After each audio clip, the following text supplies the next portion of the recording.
as far as the Ramlila incident, Ramlila Maidan incident related with the Ramdev Baba, he argued that it is unfortunate but unavoidable. I want to ask this: when the people at the night, by at large, they have never taken a single stone in the hand, there is no law and order situation, what are the conditions in which police has taken this situation in their hand and taking the ashru gas, making lathi charge on innocent people, the old people, and the behavior with the ladies particularly of 60 to 70 years age? Is it good for the democracy? Is there anything speaking against the blank money? Is it a crime? To speaking against the corruption, is it a crime? I feel that let us Prime Minister explain what are the unavoidable conditions in which the government has taken this action. I want to ask the Prime Minister, once a time, your 4 cabinet ministers received Ramdev Baba on the airport giving a red carpet treatment. At that time, he was a Santa.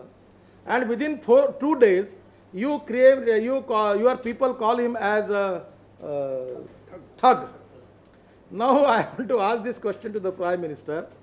Now the people of Congress party and the minister is telling that whatever the behavior which government has already done in this Ramlila Maidan, the same thing will happen with Anna Hazare.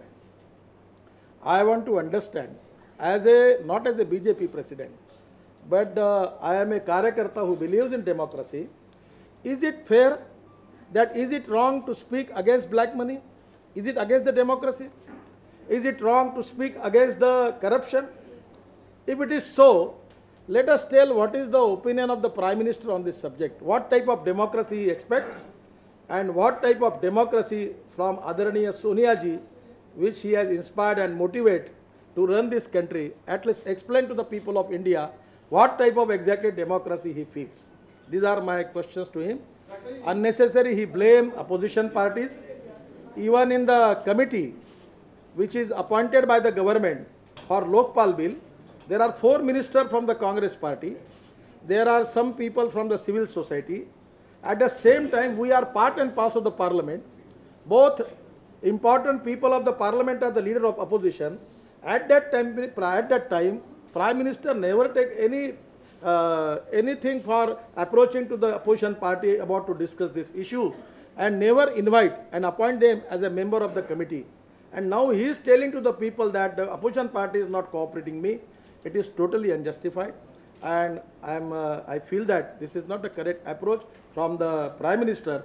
So from my party side, I want to clear my position about it. Thank you very much.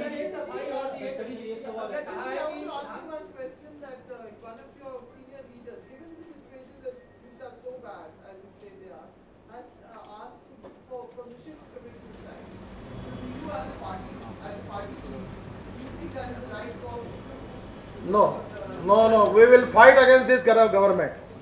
हम लड़ने वाले लोग हैं. अरे ये छोड़िए ये.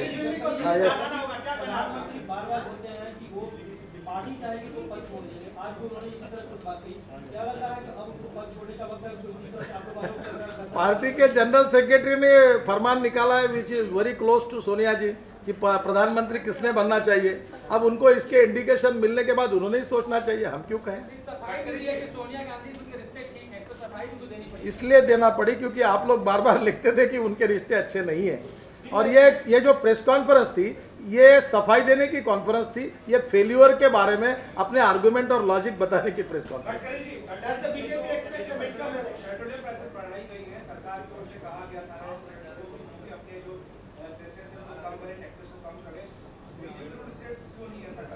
देखिए, मैंने इसका स्टडी किया है.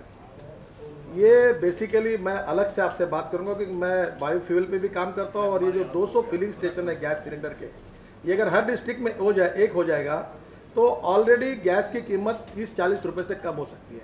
अभी हमारे यहाँ 250 किलोमीटर ट्रांसपोर्ट होता है गैस सिलेंडर का और 450 रुपये टन के हिसाब से ये सिलेंडर में गैस भरने के लिए लोग तैयार है. इससे 2-3 लाख लोगों को रोजगार मिलेगा डायरेक्टली और 3 लाख लोगों को इनडायरेक्टली रोजगार मिलेगा और ट्रांसपोर्ट कॉस्ट बचेगी तो कीमत कम हो सकती है. ये पेट्रोलियम प्राइसेस भी जो 10 बार बढ़ाई गई है, it is also a wrong economic policies. और कभी कभी ये पेट्रोलियम लॉबी क्या कर रही है, वो अभी CAG का रिपोर्ट आएगा तो आपको भी पता चलेगा और देश को भी चर्चा हो रही है। बताइए, आप करप्शन के खिलाफ लड़ाई लड़ रहे हैं, आपके सहयोगी जनता दल के एमपी ने लिखा है कि आप जो मंत्री बिहार में किस किस्म का करप्शन कर रहे हैं, उस पर आपका क्या रिएक्शन? ऐसा कोई लिखा नहीं और मुझे कोई पता नहीं। तो उन्होंने यादव को कंफर्म किया है। हाँ,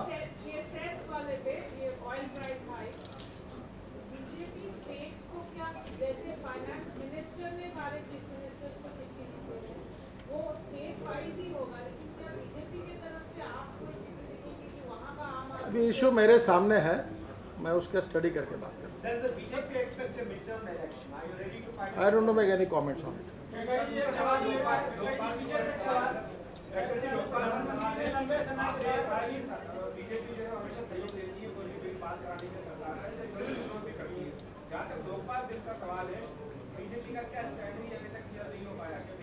आज तक पार्लियामेंट में जब भी कोई बिल आता है तो रूलिंग पार्टी के ओर से पहले बिल पेश होता है और फिर प्रधानमंत्री बोलो या उनके कैबिनेट कलीग के साथ हमारे लीडर ऑपोजिशन की चर्चा होती है। लोकपाल के बिल तैयार करने के लिए जो कमेटी बनाई गई, जो सरकार ने बनाई है, जिसमें सिविल सोसाइटी के मेंबर है, उस कमेटी में हम लोग प्रिंसिपल अपोजिशन पार्टी होने के बाद हमारे दोनों सदनों के नेताओं को या हमारे पार्टी को न विश्वास में लिया गया न बातचीत की गई। वो बिल के ड्राफ्ट दोनों ने तैयार किया है। अब वो पार्लियामेंट की पद्धति आज तक यही रही है कि वो बिल तैयार करके फाइनल कॉपी दे, फिर उसके ऊपर हमारा मत देकर हम उसको सपोर्ट करें या विरोध करें, हम तय करेंगे।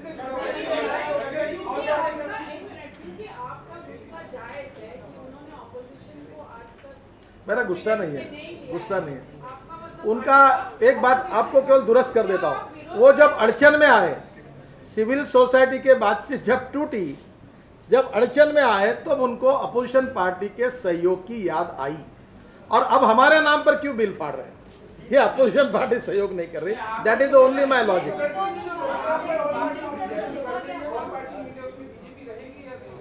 तय करेंगे जब मीटिंग में जाने का। नहीं,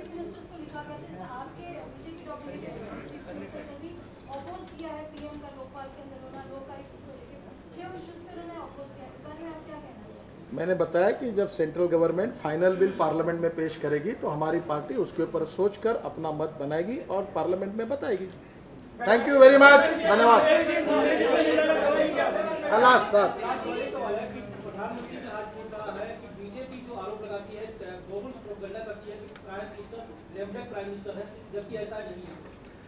ऐसा है, मुझे लगता है कि इसका जवाब मैंने देने के बजाय हमारे मीडिया के बंधु अच्छा जवाब दे रहे हैं और देश की जनता सच को समझती है। तो मुझे लगता है कि ये कहने की आवश्यकता नहीं है, क्योंकि उनके कृति से और व्यवहार से इस देश में क्या चल रहा है ये लोग समझ चुके हैं। समझने वाले को इशारा काफ़ी होता है।